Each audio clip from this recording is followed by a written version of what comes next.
On va, on va suivre un peu le déroulé de ce que j'avais commencé avec le message d'Ézéchias pour ceux qui étaient présents.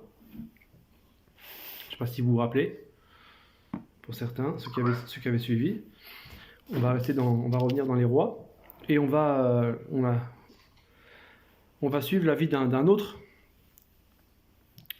roi de Juda d'ailleurs, parce qu'on avait commencé, je me rappelle, avec on avait fait Akab et puis après on avait basculé sur Juda avec Ézéchias qui avait quand même un bon témoignage. Donc avant de commencer le message, juste pour rappeler, c'est toujours bon à entendre, hein, c'est des rois qui ont vécu il y a longtemps, mais c'est pas des messages poussiéreux. Ils ont vécu une vie dans le passé, mais si on sait décrypter, si on sait lire, si on prie, si le Seigneur nous donne de voir, de comprendre, on peut traduire leur vie pour nos vies. On peut éviter leurs erreurs, on peut prendre modèle aussi sur certaines des choses qu'ils ont faites, et ainsi de suite. Donc, ce soir, on va analyser la vie du roi Asa, donc le roi de Juda, Asa. Alors, on va commencer par ouvrir la Bible au chapitre 15 du livre de 1 roi, pour ceux qui veulent suivre, hein. On va aller dans 1 roi, ensuite on ira dans Chronique. On va faire d'abord un petit tour rapide dans roi, et puis on passera le temps dans Chronique. Mais le truc, c'est que si on lit pas 1 roi, on va manquer certains éléments qui vont nous servir pour la suite du texte. Donc j'aimerais d'abord qu'on commence avec une petite introduction dans le livre de 1 roi. Donc pour ceux qui suivent 1 roi chapitre 15, et on va commencer à lire un peu la vie de ce roi. Alors, donc je vais lire à partir du verset 9. Je vais lire à partir du verset 9. À partir du verset 9 du chapitre 15. Alors il est écrit: la 20e année de Jéroboam, donc Jéroboam qui était en fait le roi, hein, le vis-à-vis en Israël, hein. Vous vous rappelez, on avait fait une petite introduction sur Salomon qui a malheureusement mal terminé, qui a amené la dissension, hein, dans le royaume. En Israël, il y a eu le royaume d'Israël, d'un côté le royaume de Juda, et chaque roi a toujours son vis-à-vis. Donc là, on voit que pour Asa, ce sera Jéroboam, même si on ne va pas s'attarder sur lui, c'est juste pour préciser, pour mettre un peu dans le contexte. Donc la 20e année de Jéroboam, roi d'Israël, Asa régna sur Juda. Il régna 41 ans à Jérusalem. Donc 41 ans, c'est quand même long de moyenne, hein, quand on analyse un peu la durée des rois. 41 ans, c'est assez long, en sachant que ses ancêtres, les Salomon, David et Saul, qui n'était pas son ancêtre, mais au moins de la même lignée royale, ils ont régné 40 ans. Lui a fait 41 ans, donc il a fait 1 an de plus. Alors, sa mère s'appelait Maaka, fille d'Absalom. Alors je vais m'arrêter là juste un instant pour qu'on puisse comprendre pourquoi on cite sa mère, pourquoi on précise qu'elle était la fille d'Absalom. C'est que, pour comprendre, d'abord il faut savoir qui est Absalom. Je ne vais pas trop m'attarder sur qui il est, mais on sait que c'était un des enfants du roi David, et que les choses avaient mal tourné pour lui. On sait qu'à un moment donné, Absalom s'est révolté, hein, contre son père, a voulu prendre la place, a voulu usurper le trône. Mais avant ça, il y a un élément intéressant, c'est qu'avant d'avoir voulu prendre le trône, on sait qu'il s'est exilé à un moment donné pour 3 ans, n'est-ce pas? Il a tué l'un de ses frères, qui avait en fait l'un de ses demi-frères qui avait tué sa sœur de sang. Et il a voulu se venger. Donc il a tué ce frère et il s'est exilé. Il s'est exilé en Syrie, entre la Syrie et le royaume ammonite, en fait, exactement. Et il s'est exilé en fait chez son grand-père. Je vais vous lire rapidement les origines pour comprendre les origines de Maaka, cette femme-là. En fait, Maaka, sa grand-mère, en fait, c'était aussi une Maaka. Elle s'appelait aussi Maaka. Alors, rapidement, vous n'avez pas besoin d'ouvrir la Bible, mais je vous cite pour les références. Dans 2 Samuel 3, verset 3, il est écrit Absalom, fils de Maaka. Vous voyez, ça c'est la Maaka, la grande, celle au-dessus. Absalom, fils de Maaka, qui était elle-même la fille de Talmaï. Talmaï qui était roi de Guéshur. Donc, vous voyez, donc ce roi Talmaï, c'était le grand-père en fait d'Absalom. Et dans 2 Samuel, chapitre 13, verset 37, il y a un passage qui nous dit que Absalom s'était enfui. Et il alla chez Talmaï, donc ce fameux Talmaï, son grand-père en fait, fils d'Amishur, roi de Guéshur. Donc en fait, Talmaï, qui était roi de Guéshur, était l'ancêtre aussi d'Absalom, qui était le grand-père en fait. Il était le père de la femme, d'une des femmes de David.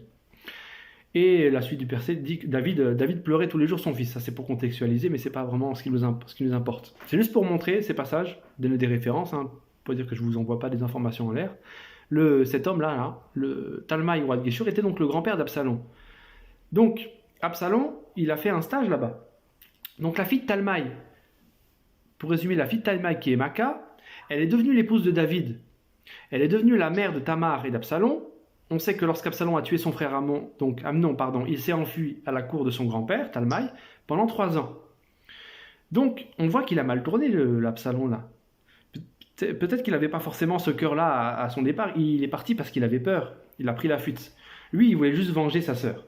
Il n'avait pas forcément tous ses plans de prise de pouvoir. Mais après 3 ans là-bas, les choses ont tourné pour lui. Il a changé. C'est après ces 3 années, chez son grand-père, donc dans la famille de sa mère en fait. Il n'était pas des Israélites en fait, de sang. C'était des Ammonites ou c'était un mélange d'Ammonites et de Syriens, parce que Guéshur c'est entre les 2 royaumes. En tout cas, c'était des royaumes païens qui adoraient d'autres dieux, qui n'adoraient pas le vrai Dieu. Et donc, on comprend que Absalom, il a fait un séjour là-bas de 3 ans et il a changé. Donc, 3 ans, c'est 3 ans, ça me fait penser, moi, personnellement, vous savez, un peu un nombre de transformations. Ça peut vouloir dire d'autres choses, hein. 3, ça peut vouloir dire beaucoup de choses, mais moi, je reprends ce 3 ans pour, vous savez, la résurrection du Seigneur Jésus. Ces 3 ans, ces 3 jours d'attente, ou bien ces 3 jours d'attente pour le prophète dans le ventre de la baleine, qui ont un peu changé sa vie. Donc là, on a un peu affaire à 3 ans de transformation en fait pour Absalom. Et donc, on comprend que Absalom donc, va donner une fille, et cette fille, qu'il appellera aussi Maaka, du même nom, donc, et cette fille, qui s'appellera Maaka, aussi sera donc la mère de notre roi Asa, là, qui nous intéresse. Voilà.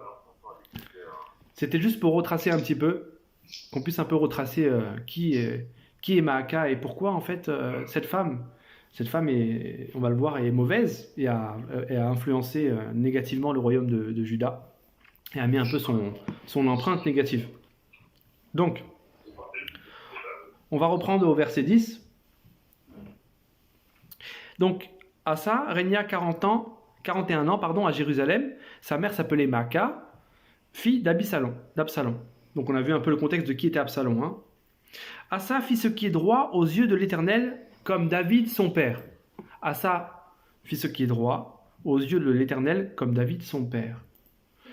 Déjà, c'est intéressant, c'est que cette phrase-là, elle n'est pas souvent écrite dans les rois. Pour note, on a Asa, on a aussi Ézéchias qu'on a vu la dernière fois, et on a aussi Josias qu'on n'a pas encore fait, peut-être qu'on fera plus tard. Donc c'est les 3 rois de Juda dont il est dit dans les Écritures. Il fit ce qui est droit aux yeux de l'Éternel comme David son père. Ça ne veut pas dire que les autres ont fait des mauvaises choses. Il y en a qui ont fait d'autres bonnes choses, mais c'est pas cette phrase-là qui témoigne d'eux en tout cas. Peut-être même des phrases supérieures, d'autres, mais cette phrase spécifique, elle est là pour ces 3 rois, Asa, Ézéchias et Josias. Donc Asa, en fait, il fait partie de ces 3 rois, de ces rois qui a changé le témoignage que les rois de Juda avaient devant Dieu. Donc il fit ce qui est droit aux yeux de l'Éternel comme David son père. Il ôta du pays les prostituées et il fit disparaître toutes les idoles que ses pères avaient faites. Et même il enleva la dignité de reine à Maaka, donc cette femme qu'on a vue tout à l'heure.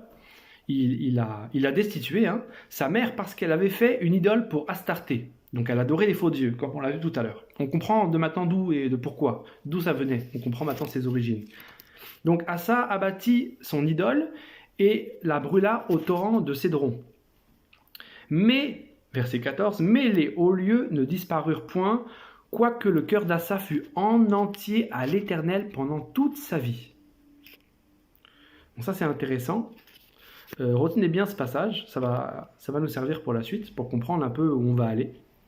Donc, les hauts lieux ne disparurent pas complètement.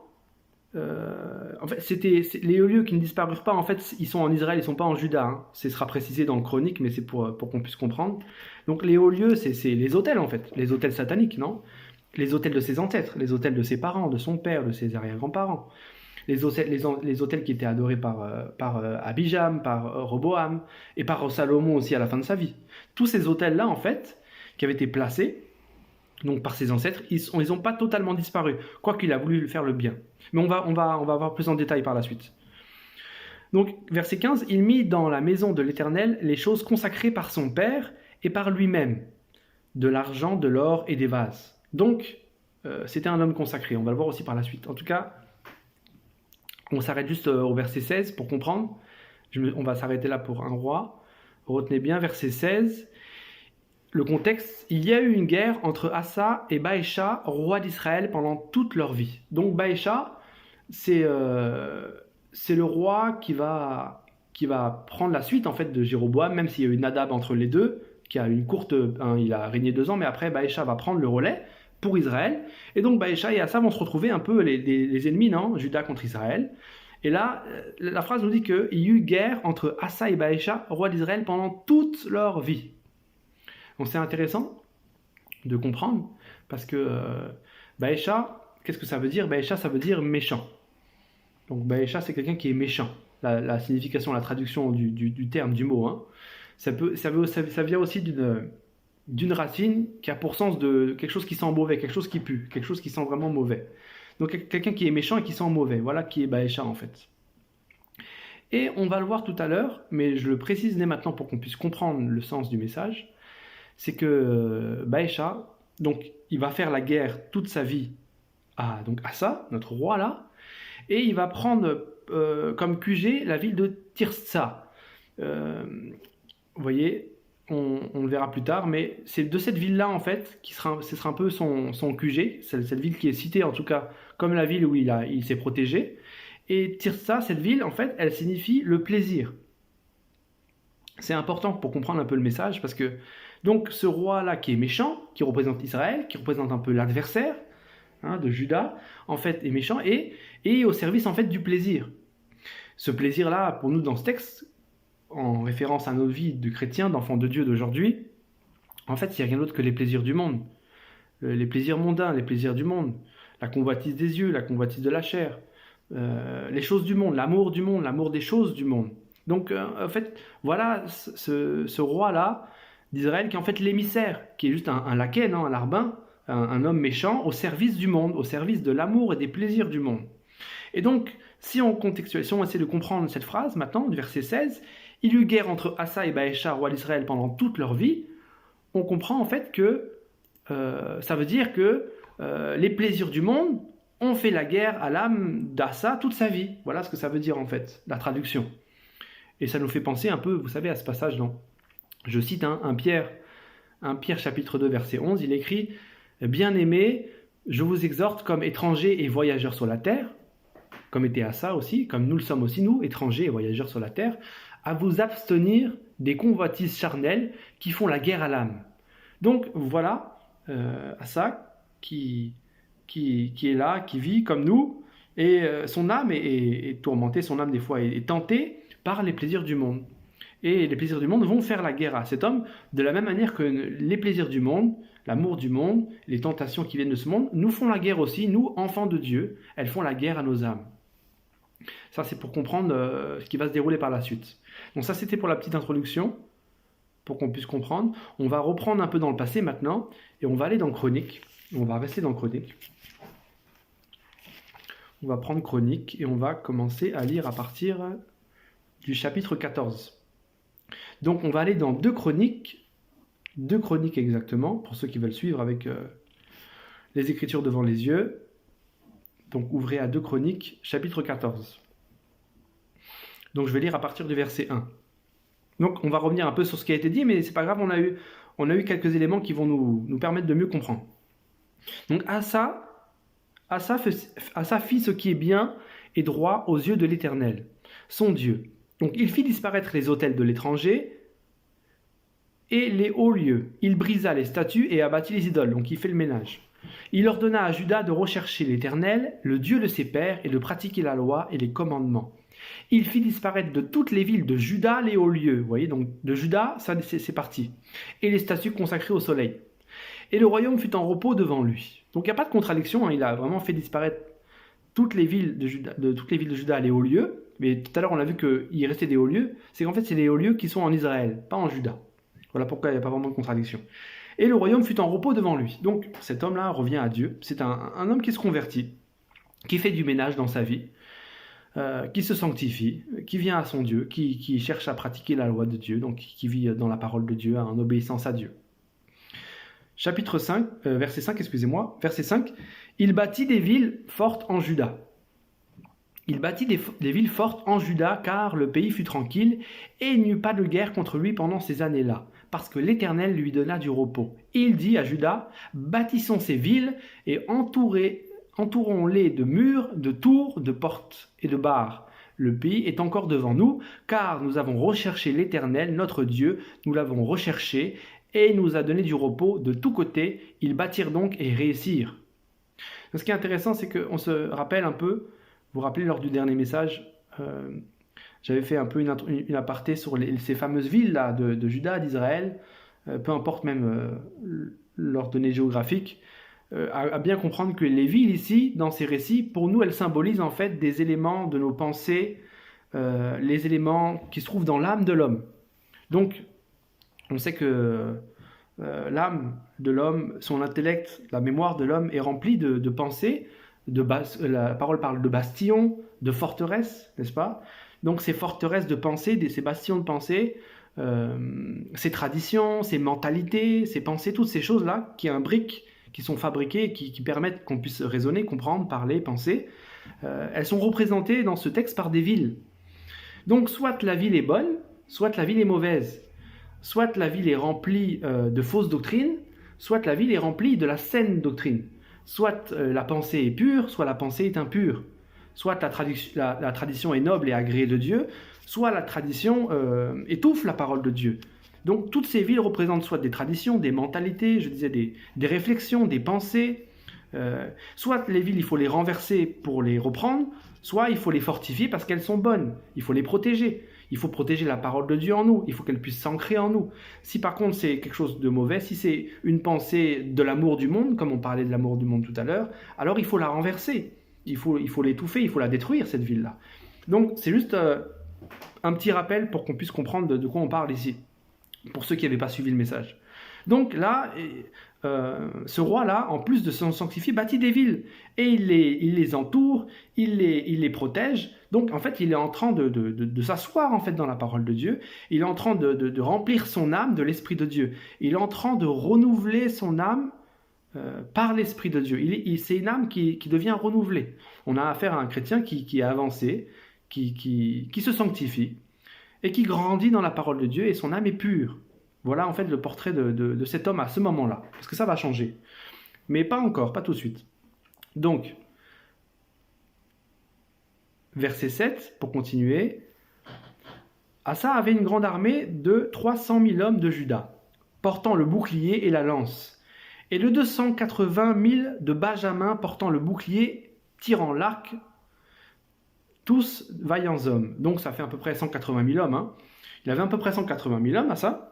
Et en face, qu'est-ce qui se passe? Verset 8, on a l'ennemi, l'ennemi de nos âmes, Zérak l'Éthiopien, qui symbolise l'ennemi de nos âmes, Zérak l'Éthiopien, qui est en fait un Éthiopien, mais on sait qu'à l'époque, l'Éthiopie est, pour situer, l'Éthiopie est collée à l'Égypte, l'Éthiopie c'était juste en dessous de l'Égypte, et on sait qu'il y avait beaucoup de rois éthiopiens qui étaient des pharaons en fait de l'Égypte, il y avait la basse et la haute Égypte, on l'avait vu la dernière fois, c'est presque la même chose, mais c'est scindé en deux.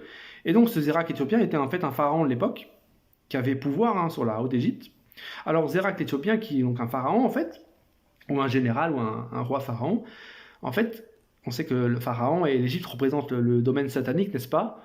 Donc c'est pour ça que je l'ai appelé directement l'ennemi de nos âmes, pour qu'on puisse comprendre. Donc cet homme-là, qui est un peu l'ennemi, qui vient un peu s'opposer à Asa, qui est en train de se sanctifier, qui est en train de s'asseoir dans la parole de Dieu. Voici maintenant l'épreuve. Et cet homme arrive devant Asa. Donc verset 8, il sort contre eux avec une armée d'1 million d'hommes et 300 chars, et il s'avance jusqu'à Marécha. Donc 1 million d'hommes, c'est bien plus que ce que l'armée d'Asa avait sous la main. Donc Asa marchant au-devant de lui, et ils se rangèrent en bataille dans la vallée de Séphata, près de Marécha. Donc Asa marche devant cet homme-là, donc Asa n'a pas peur, Asa est confiant, marche devant lui, une armée bien moindre, et il se range en bataille dans les vallées de Séphata, près de Marécha. Donc pour comprendre un peu de Séphata, la traduction exacte, ça veut dire en fait tour de guet. Séphata, c'est la tour de guet. Donc une tour de guet, c'est quelque chose qu'on utilise pour prendre de la hauteur, pour observer, pour voir, pour monter en haut, en hauteur.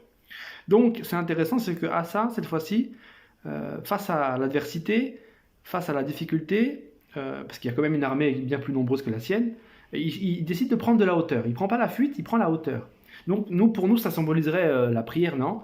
Le fait de prendre du temps avec notre Dieu, de prendre un temps avec lui, de prier Dieu, de se concerter avec Dieu, prendre de la hauteur, regarder les choses spirituelles au lieu de voir les choses physiques. Non, c'est ça en fait, prendre de la hauteur pour nous. Donc il ne s'appuie pas sur sa chair, à ce moment-là, il s'appuie sur son Dieu. Et on va voir, il va faire une très belle prière qu'on peut retenir d'ailleurs, je trouve très belle, qui peut nous servir aussi à nous, c'est un beau modèle. Donc verset 10, Asa invoqua l'Éternel, son Dieu, et dit, « Éternel, toi seul peux venir en aide aux faibles comme aux forts. Viens à notre aide, Éternel notre Dieu, car c'est sur toi que nous nous appuyons et nous sommes venus en ton nom contre cette multitude. Éternel, tu es notre Dieu, que ce ne soit pas l'homme qui l'emporte sur toi. » Donc ça, c'est vraiment une belle prière. On voit que Asa, là, en plus d'être consacré, il a la foi.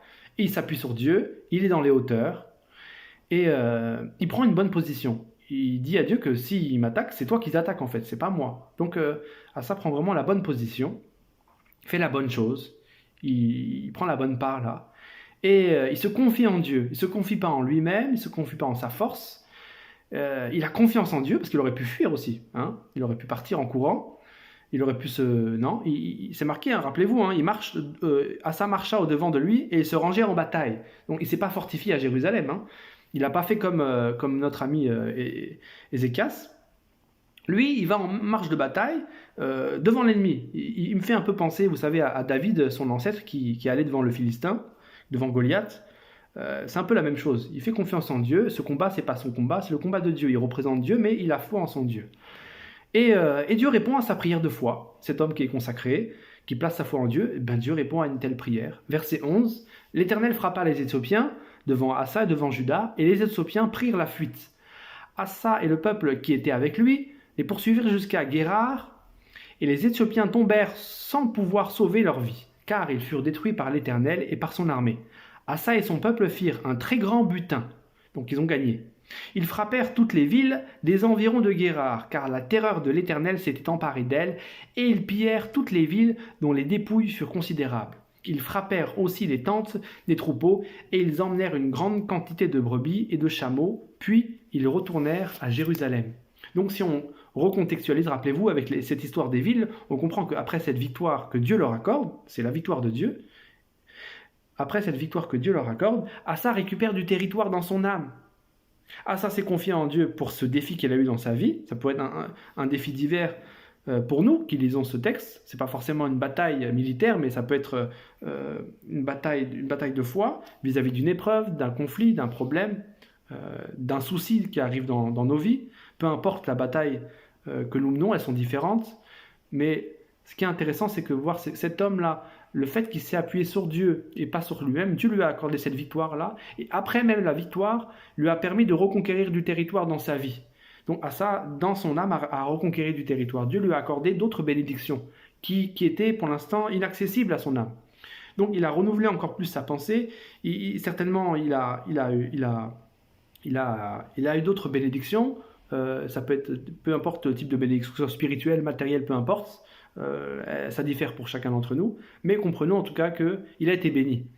Et ça, c'était un peu l'histoire de cette conquête-là.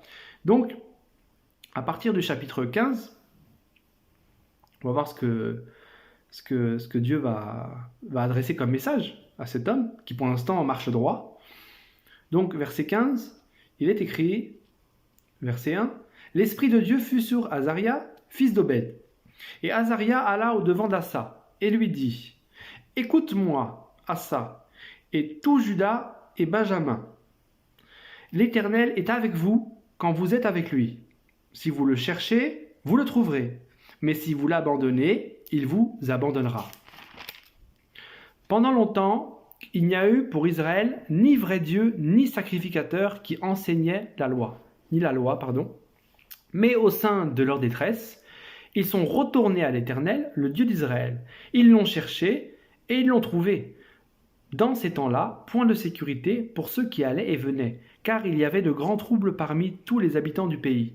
On se heurtait peuple contre peuple, ville contre ville, parce que Dieu les agitait par toutes sortes d'angoisses. Vous donc, fortifiez-vous et ne laissez pas vos mains s'affaiblir, car il y aura un salaire pour vos œuvres. Donc voici la rétribution de Dieu. On parlait de bénédiction, en plus de les bénir, il les conforte par un message, par sa parole.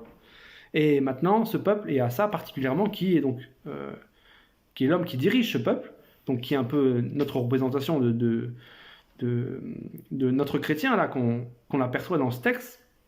En fait, même s'il n'était pas bien sûr chrétien à l'époque, hein, on se comprend, je pense. Cet homme-là est béni de Dieu et en plus, Dieu lui accorde une parole sur laquelle s'appuyer.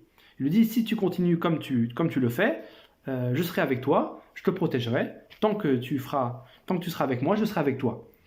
Ça résume bien la situation. Au verset 8, après avoir entendu ces paroles et la prophétie d'Obed, le prophète, Assa se fortifia et fit disparaître les abominations de tout le pays de Juda et de Benjamin et des villes qu'il avait prises dans la montagne d'Éphraïm. Et il restaura l'autel de l'Éternel qui était devant le portique de l'Éternel. Il rassembla tout Juda et Benjamin et ceux d'Éphraïm, de Manassé et de Siméon qui habitaient parmi eux, car un grand nombre de gens d'Israël se joignirent à lui lorsqu'ils virent que l'Éternel son Dieu était avec lui. Ça c'est intéressant, c'est que à ce moment-là, on voit que cet homme avait vraiment un témoignage. C'est pas juste du baratin, c'est pas une vie cachée.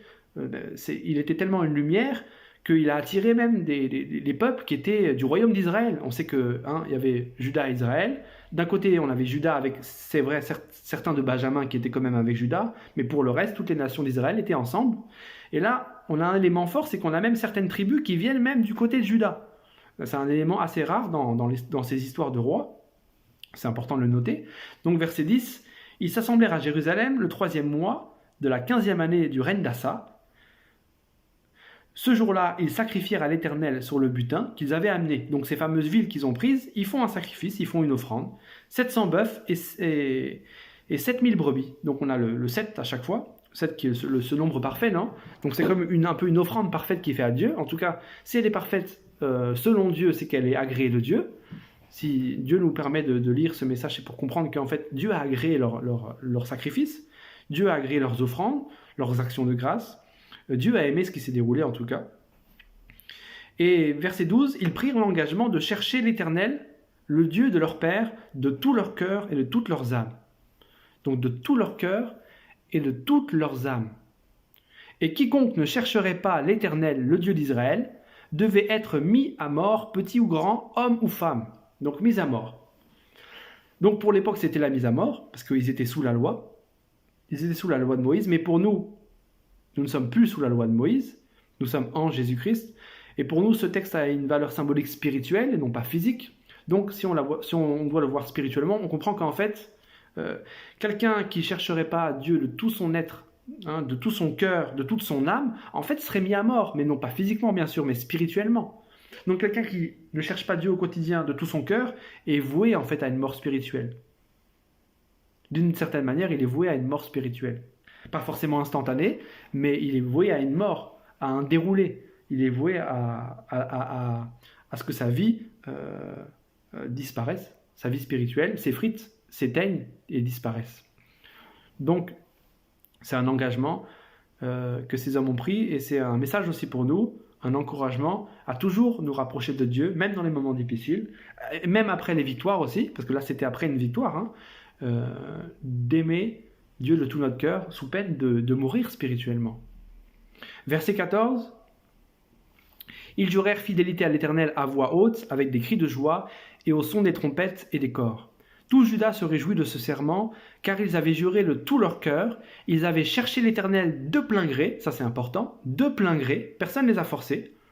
Donc on a respecté leur libre arbitre, hein, personne ne les a forcés à être là où ils sont, personne ne les a forcés à faire ce sacrifice, hein, des 7000 bœufs, etc., et des 7000 brebis. Personne ne les a forcés à faire une offrande, personne ne les a forcés à chanter, personne ne les a forcés à jurer, personne ne les a forcés à s'engager, personne ne les a forcés à suivre l'Éternel comme leur Dieu. Hein, c'est marqué de plein gré, ils l'ont fait de plein gré. Ce sont des hommes qui sont engagés, mais avec un cœur entier.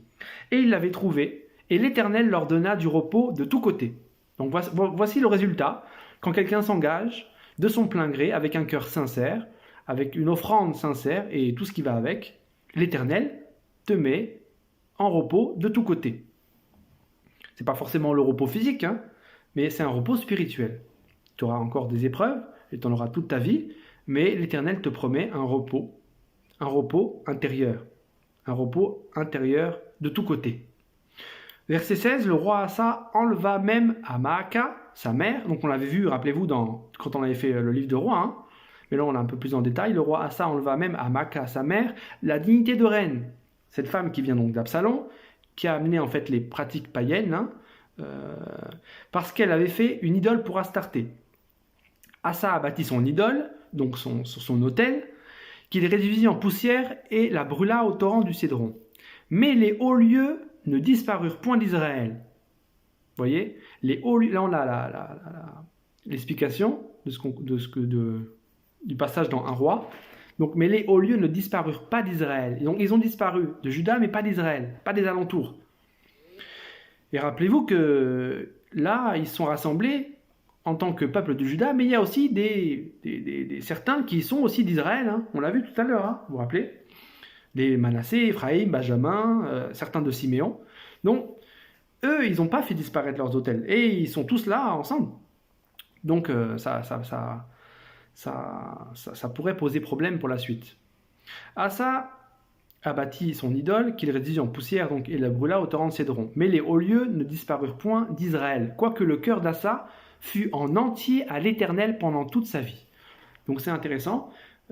Asa en fait ne s'est pas débarrassé de tous les autels, parce qu'il peut-être les connaissait pas, il était peut-être inconscient de la présence de certains autels dans sa vie, comme nous des fois, en tant qu'enfants de Dieu, on n'est pas forcément conscient de certains autels qui sont adorés ou qui ont été adorés par nos ancêtres, mais on peut être sincère avec Dieu, on peut être entier, on peut avoir des cœurs entiers pour Dieu, désirer vraiment Dieu, désirer changer nos vies, désirer vraiment chercher les choses de Dieu, sincèrement, mais pour autant avoir encore des mines dans nos vies, avoir encore des hauts lieux, des autels qui sont présents, et on ne le sait pas forcément.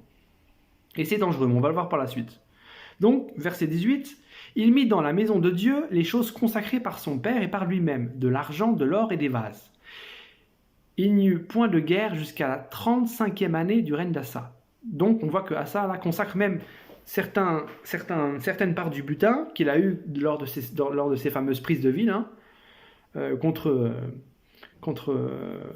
les Éthiopiens. Il a récupéré ce butin et il l'a consacré à la maison de Dieu. Donc ça, c'était les offrandes, non? Donc ce butin maintenant appartient à Dieu.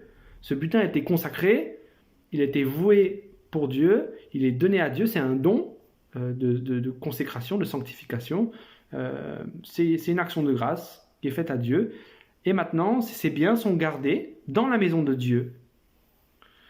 Et jusqu'à ce moment-là, pas de guerre. On reste encore dans cet état d'esprit que l'Éternel leur donne du repos de tous côtés. Donc il n'y a plus de guerre. Jusqu'à c'est précisé, c'est écrit la 35e année du règne d'Asa. Rappelez-vous, au début, on a vu qu'il était dit dans le livre de Rois qu'Asa a régné 41 ans. Donc il a régné 35 années, pour l'instant, de manière paisible. Ou si on ne pourrait pas dire paisible parce qu'il y a eu du mouvement, au moins de manière tranquille avec Dieu. Il a vécu 35 ans, intègre et fidèle à Dieu. Il a marché droit avec Dieu. Il a eu son cœur qui a recherché Dieu sincèrement et entièrement pendant 35 années. Qu'est-ce qui va se passer après? Là, il y a quelque chose qui va changer à partir du chapitre 16. Donc, chapitre 16, qu'est-ce qui se passe? La 36e année du règne d'Assa, Baécha, notre Baécha qu'on avait vu tout à l'heure, rappelez-vous, le roi d'Israël, Baécha, le méchant, là, celui qui travaille pour les plaisirs du monde, monta contre Juda, et il bâtit Rama, pour empêcher ce d'Assa, roi de Juda, de sortir et d'entrer. Donc là, on a Baécha, qui est au travail de plaisir du monde, des plaisirs mondains, de la chair, de toutes ces choses-là, qui tente de construire une ville, donc qui tente d'attaquer l'âme en fait d'Assa. On comprend bien le message. Donc, on a une attaque satanique, on a des démons là qui tentent d'attaquer l'âme d'Assa. Avec quoi? Avec des tentations qui viennent donc, rappelez-vous de cette ville-là, qui viennent de plaisir du monde. Donc, cet homme est attaqué. On l'a vu, il est attaqué toute sa vie. Mais là, qu'est-ce qui se passe? Assa va faire quelque chose de différent qu'il avait fait lors de sa première épreuve. Cette fois-ci, verset 2, on voit que Assa sortit de l'argent et de l'or, des trésors de la maison de l'Éternel et de la maison du roi. Et il envoya des messagers vers Ben-Hadad, roi de Syrie, qui habitait à Damas. Donc c'est intéressant. Il lui fit dire qu'il y ait une alliance entre moi et toi, comme il y en eut entre mon père et ton père. Voici, je t'envoie de l'argent et de l'or. Va, romps ton alliance avec Baécha, roi d'Israël, afin qu'il s'éloigne de moi. Ben-Hadad écouta le roi d'Assa. Il envoya les chefs de son armée contre les villes d'Israël, et ils frappèrent Ijon, Dan, Abel-Maïm, et tous les magasins des villes de Nephtali. Donc là, on a quelque chose d'assez étrange qui se déroule. On ne comprend pas même ce qui s'est passé dans la tête d'Assa, dans ses pensées. Qu'est-ce qui s'est passé à ce roi? Il marchait bien jusque-là, et d'un coup, bifurcation complète. Face à une nouvelle épreuve, il appelle la Syrie, il appelle le diable. Peut-être pas consciemment pour lui, peut-être même inconsciemment, ça nous arrive des fois d'appeler le diable même inconsciemment. Je pense qu'aucun de nous appelle le diable consciemment, mais il peut nous arriver de manière inconsciente de l'appeler en fait. Face à vis-à-vis de certains choix qu'on fait, certaines paroles qu'on prononce, certaines pensées qu'on garde, certains ressentiments, etc., de manière multiple, on peut en fait faire appel au diable sans se rendre compte. Et là, Assa, qui sortait bien, qui marchait bien, d'un coup, on ne sait pas ce qui lui prend, il va chercher l'Assyrien. Il va chercher donc Ben-Hadad, qui veut dire fils du dieu Hadad. Donc Hadad, c'était un dieu mésopotamien. Donc cet homme est bien du camp des mauvais, du camp de l'ennemi de nos âmes. Et là, on a Assa qui bifurque complètement. On se dit, mais pourquoi? Qu'est-ce qui s'est passé? On peut se poser la question. Quand on lit ce texte, je pense qu'on se pose la question. Mais il marchait si bien. Il a vu un million d'hommes arriver. Il a prié Dieu. Il a pris la hauteur. Et là, face à une attaque de Baécha, donc le roi d'Israël, d'un coup, il bifurque complètement. Alors, pour répondre à la question du pourquoi, on a un élément de réponse au verset 3, si on fait bien attention. Au verset 3, il est écrit, donc, ce qui fait dire donc, à Ben-Hadad, pour le ramener avec lui, dans sa poche, dans son camp, il est écrit qu'il y ait une alliance entre moi et toi, comme il y en eut entre mon père et ton père. Comme il y en eut entre mon père et ton père. Donc là, Assa fait référence à une alliance qui existait entre son ancêtre et Satan en fait. Qu'elle soit consciente ou inconsciente, peu nous importe pour le moment. Ce qui nous importe, c'est qu'il fait appel à une alliance qui existait en tout cas, entre son père et le royaume des ténèbres.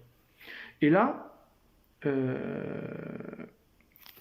comprend en fait que on se pose la question, qui est donc ce père? Rappelons-nous, le père qui avait un mauvais témoignage, qui est Abijam, qui est aussi le fils de Roboam.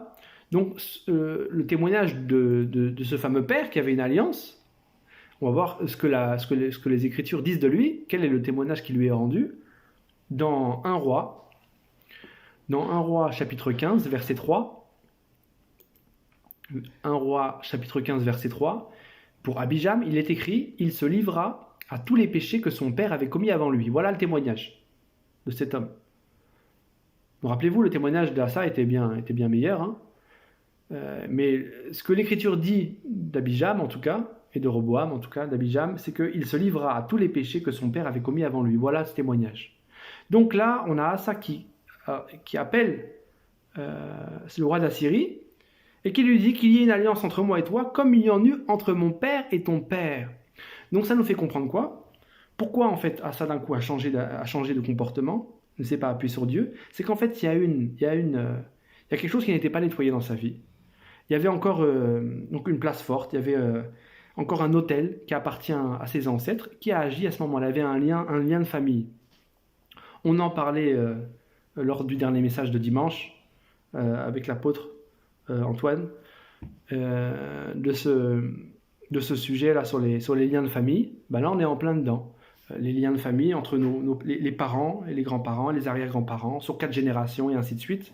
Les autels que nos ancêtres ont adorés, les dieux que nos ancêtres ont adorés. Ben voici Asa qui est rattrapé par son passé maintenant. Asa n'avait pas fait tout le nettoyage nécessaire. Pourtant, il est bien écrit que son cœur était entier à Dieu. Donc il était sincère dans sa démarche. Mais il y avait encore des failles. Et les failles l'ont pas loupé.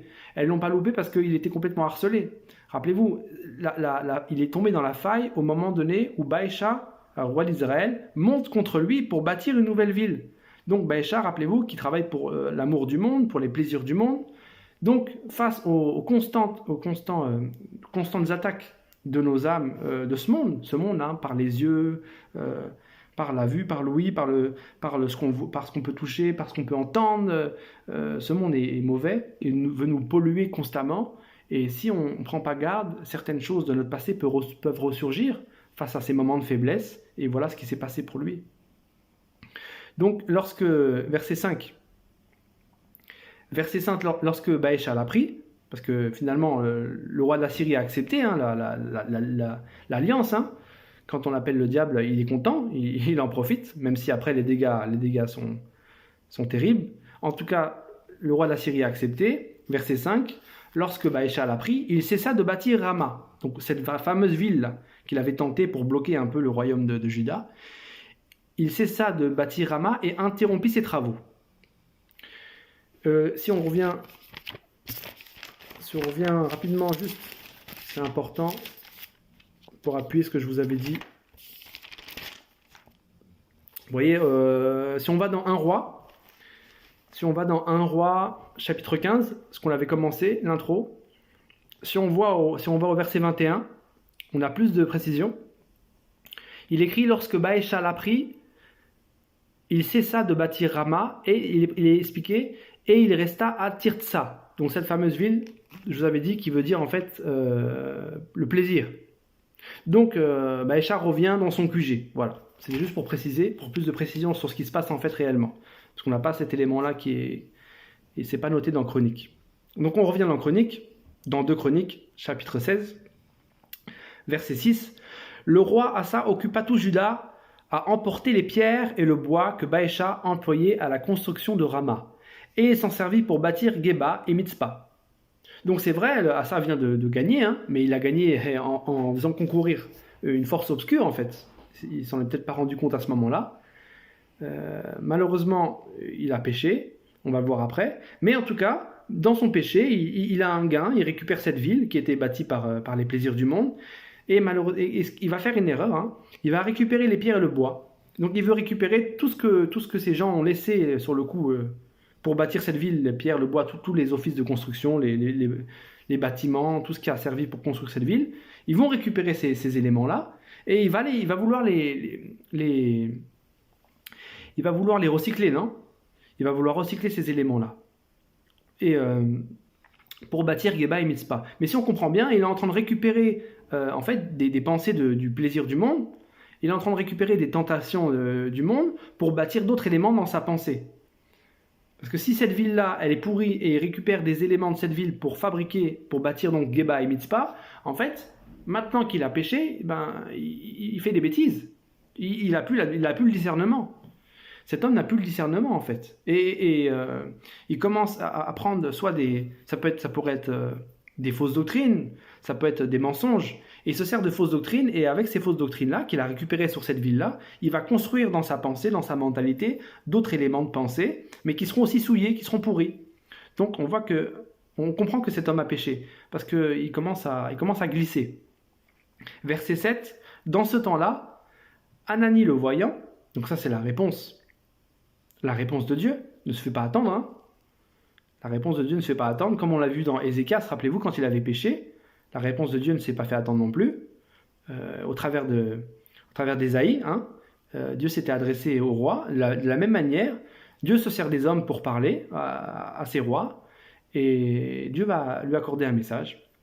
Au verset 7, dans ce temps-là, Ananie le voyant, alla auprès d'Assa, roi de Juda, et lui dit, parce que tu t'es appuyé sur le roi de Syrie et que tu ne t'es pas appuyé sur l'Éternel ton Dieu, l'armée du roi de Syrie s'est échappée de tes mains. Les Éthiopiens et les Libyens ne formaient-ils pas une grande armée avec des chars et une multitude de cavaliers? Et cependant l'Éternel les a livrés entre tes mains parce que tu t'es appuyé sur lui. Car l'Éternel étend ses regards sur toute la terre pour soutenir ceux dont le cœur est tout entier à lui. Tu as agi en insensé dans cette affaire, car dès à présent, tu auras des guerres. Donc là, Dieu est en train de rappeler par l'intermédiaire de cet homme les hauts faits de Dieu dans la vie d'Assa, dans son passé, et il s'étonne que Assa se soit éloigné. Dieu lui rappelle que toutes les fois où Assa a demandé de l'aide, Dieu était présent. Dieu était fidèle à sa parole, et Dieu est étonné que maintenant Assa s'appuie sur la chair, s'appuie sur la force de l'homme. Dieu est étonné que Assa s'appuie sur la confiance en l'homme, à la place de s'appuyer sur la confiance en Dieu. Et Dieu lui rappelle, et Dieu lui montre, Dieu lui explique qu'il a mal agi. Tu as agi en insensé dans cette affaire, car dès à présent, tu auras des guerres. Effectivement, il a ouvert des portes, rappelez-vous, cette fameuse ville qu'il a recyclé en d'autres villes, donc il a ouvert des portes dans sa vie, et il aura des guerres, son âme maintenant va commencer à souffrir, l'esprit va s'éteindre, au point que Assa fut irrité contre le voyant, verset 10, Assa fut irrité contre le voyant, donc cet intermédiaire que Dieu utilise, et il le fit mettre en prison parce qu'il était en colère contre lui. Et dans le même temps, Assa opprima aussi quelques-uns du peuple. Donc cet intermédiaire-là, cet homme choisi par Dieu, revenons pour nous dans le concret, dans le pratique, dans notre temps, pour nous, on n'a plus forcément d'homme qui vient. C'est vrai, des fois, des hommes peuvent venir nous donner un message, c'est vrai, inspiré de Dieu. On peut s'irriter contre eux si on ne discerne pas que c'est Dieu qui parle, et ça se passe même souvent. Malheureusement, là, cet homme-là représente encore plus, là, surtout l'Esprit de Dieu, en fait.